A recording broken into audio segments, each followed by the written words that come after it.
انہوں نے ہجرت کیا، بڑی مزاحمت کا سامنا پاکستان میں بھی کیا ہے. آپ کی آخری بات کیا بات ہوئی ہے؟ انہوں نے کس طرح وہ لندن کا سفر انہوں نے کیا؟ مجھے یہ تو نہیں پتا کہ کس طرح انہوں نے سفر کیا، لیکن مجھے ان کا ٹیلی فون آیا تھا when he was in the middle of his way. تو انہوں نے مجھے یہ بات بتائی تھی کہ میں بڑی مشکل سے نکلا ہوں اور میں جس جگہ پہ تھا، جیسے میں نے وہ جگہ چھوڑی ہے وہاں پر بھی ریڈ ہوا اور مجھے قتل کرنے کا پلان تھا.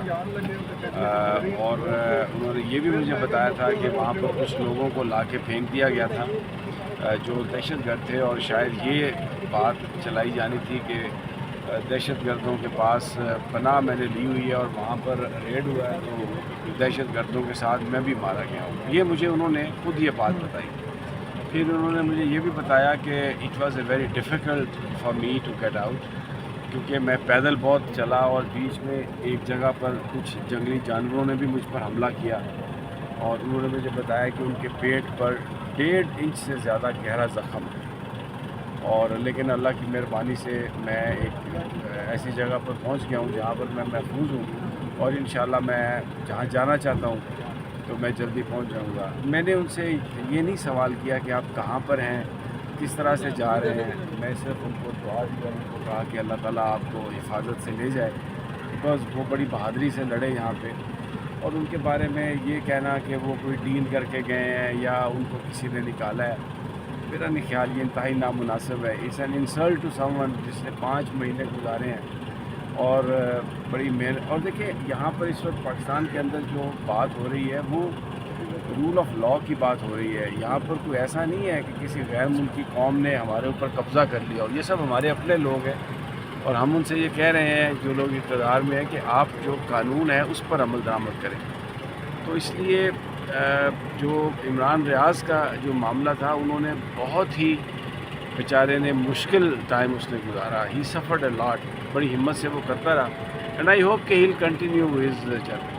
ارشد شریف کے بعد ایک اور پاکستانی اینکر نے ارشد شریف کے بعد ملک چھوڑا ہے، تو آپ کی ذرا طبیعت خراب ہے. ارشد شریف کے بعد ایک اور بڑا اینکر ملک چھوڑنے پہ مجبور ہوا، اس نے بھی اسی طرح صدمے برداشت کیے تھے اور مقدمے برداشت کیے. دیکھیں یہ آپ کی اپنی چوائس ہوتی ہے. بہت سارے لوگ جو ہیں وہ نہیں جاتے، بہت سارے لوگ جو بہت زیادہ پریشانی کا سامنا کرتے ہیں وہ چلے جاتے ہیں. یہ آپ کی اپنی چوائس ہے. جو ملک کے اندر ہیں، جو ملک کے باہر ہیں، اپنے اپنے طور پر ہر بندہ اپنا حصہ ڈال رہا ہے، and we appreciate all of them. Sir جیسے آپ کہہ رہے ہیں کہ قانون کے اوپر عمل ہونا چاہیے، تو جس طرح کے یہ قانون بنا رہے ہیں پک ایکٹ وغیرہ، تو اسی قانون کو جواز بنا کے پھر صحافیوں کے اوپر قدغنیں اور صحافیوں کو پکڑ دکڑ شروع ہو جائے گی. یہ تو آپ کا کیا خیال ہے؟ یہ کوئی آزادیت دینے کے لیے بنایا گیا قانون؟ یہ قانون اس لیے بنایا گیا ہے کہ آپ کو خاموش کرا دیا جائے، مجھے خاموش کرا دیا جائے. لیکن ایک بات آپ یاد رکھیں، وہ کہتے ہیں نا کہ تم سے پہلے بھی ایک شخص تخت نشین تھا، اس کو بھی اپنی طاقت کا اتنا ہی یقین تھا. نہ ماضی میں یہ حربے کامیاب ہوئے، نہ اب یہ حربے کامیاب ہوئے. آپ دیکھیں پیچھے کتنا بڑا مظاہرہ ہے، لوگ کھڑے ہیں، صحافی باہر نکل آئے ہیں، سول سوسائٹی ساتھ ہے. I don't think it is going to sustain. Sir Imran یہ پریس کلب میں بھی یہ سب کچھ، ٹاک شوز میں بھی ان کا بائیکاٹ ہوگا کیا؟ دیکھیں ٹاک شوز میں اگر یہ آتے ہیں تو ان کے سامنے سوال جواب ہونے چاہیے. سر اسی میں اگر آپ کوشچن ایک ایڈ کر لیں کہ سر اگر میڈیا کمپلیٹلی بائیکاٹ کر دے گورنمنٹ کا، بجائے ہم لوگ روڈز پہ کرنے کے، جیسے ٹاک شوز میں آپ گورنمنٹ آفیسرز کو بلاتے ہیں، ہر جگہ بلاتے ہیں، اگر ہم 3-4 دن صرف یہ بائیکاٹ کر لیں تو آپ کو نہیں لگتا کہ گورنمنٹ آپ کو خود ہی؟ دیکھیں میں نے جو بات کی تھی، میں نے یہ بات کی تھی کہ اس کماش کے جو وزیر ہیں، جو وزیر اطلاعات و نشریات ہیں، اتنا بڑا انہوں نے صحافیوں کے ساتھ ان کی گردن اور ان کی آواز دبانے کی کوشش کی ہے. اس کے بعد کم از کم ان کو یہاں دعوت دے کے ان پہ پھول نچھاور نہیں کرنے چاہیے ہمیں، ٹھیک ہے نا. ان کے قصیدے نہیں پڑھنے چاہیے، ان کو بٹھا کے سوال جواب کرنے چاہیے. موسٹ ویلکم، وہ آئیں پریس کانفرنس کریں. لیکن یہ اتنے بے شرم ہے کہ یہ یہاں پہ اب اس قانون کے حوالے سے کوئی وضاحتیں بھی دینے کے لیے ہمیں اس قابل نہیں سمجھتے کہ یہاں پہ آ کے کوئی وضاحت دیں یا ہمارے سوالوں کا جواب دیں. تو یہ لوگ ان کو بلائیں، ان کو سوال جواب کریں. کم از کم ان کے قصیدے نہ پڑھیں، ان کے اوپر پھول نچھاور، پتیاں نچھاور کرنے کی ضرورت نہیں ہوتی. جو ہم میں سے ہی کچھ صحافی ہیں جو یہ کرتے ہیں، جو میرے خیال میں صحافیوں کا کام نہیں ہے. لگنی چاہیے. حکومت پر یہ الزام لگایا کہ اس میں پیپلز پارٹی شامل ہے، نون لیگ شامل ہے. یہ سمجھتے ہیں کہیں نہ کہیں اسٹیٹ بھی اس میں شامل ہے؟ بالکل، میں نے تو اسٹارٹ ہی ڈیپ فیک اسٹیٹ سے بات کی تھی. تو یہ میرے خیال میں تو یہ قانون لایا ہی ڈیپ فیک اسٹیٹ نے ہے.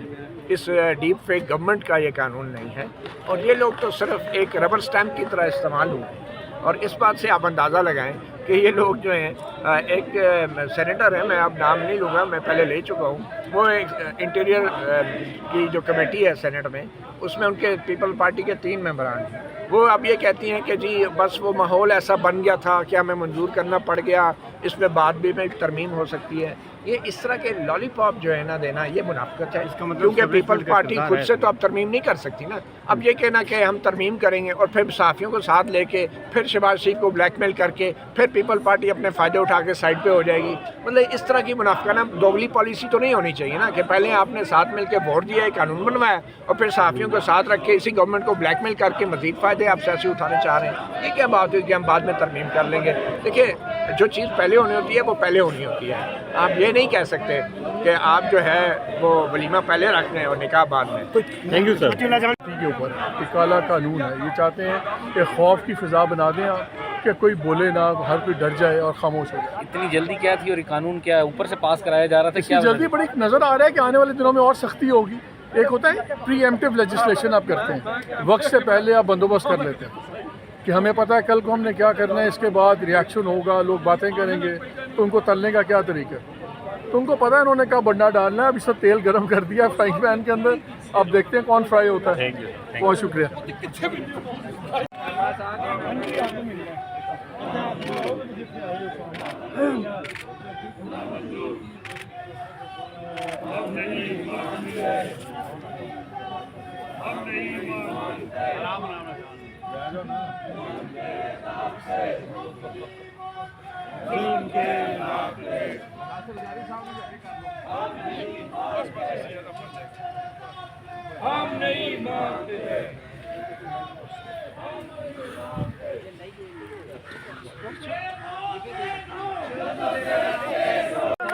زندہ ہے صحافی، زندہ ہے جیلوں میں جا کے، زندہ ہے جیلوں میں جا کے، زندہ ہے یہ کوڑے کھا کے، زندہ ہے یہ کوڑے کھا کے، زندہ ہے یہ بھوکے رہ کے، زندہ ہے یہ بھوکے رہ کے، زندہ ہے ہر دور میں دیکھو، زندہ ہے ہر دور میں دیکھو، زندہ ہے ہر جبر کے آگے، زندہ ہے ہر جبر کے آگے، زندہ ہے ایوب نے دیکھا، زندہ ہے ایوب نے دیکھا، زندہ ہے یحییٰ نے دیکھا، زندہ ہے مرزا نے دیکھا، زندہ ہے مرزا نے دیکھا، زندہ ہے شرفو نے دیکھا، زندہ ہے شرفو نے دیکھا، زندہ ہے حسنین کے صدقے، زندہ ہے زہرا کے صدقے، زندہ ہے حسنین کے صدقے، زندہ ہے زہرا کے صدقے، زندہ ہے زندہ ہے صحافی، زندہ ہے زندہ ہے صحافی، زندہ ہے اس آئین کی خاطر، زندہ ہے کیمروں کی خاطر، زندہ ہے قلم کی خاطر، زندہ ہے اپنے حق کی خاطر، زندہ ہے زندہ ہے صحافی، زندہ ہے زندہ ہے صحافی، زندہ ہے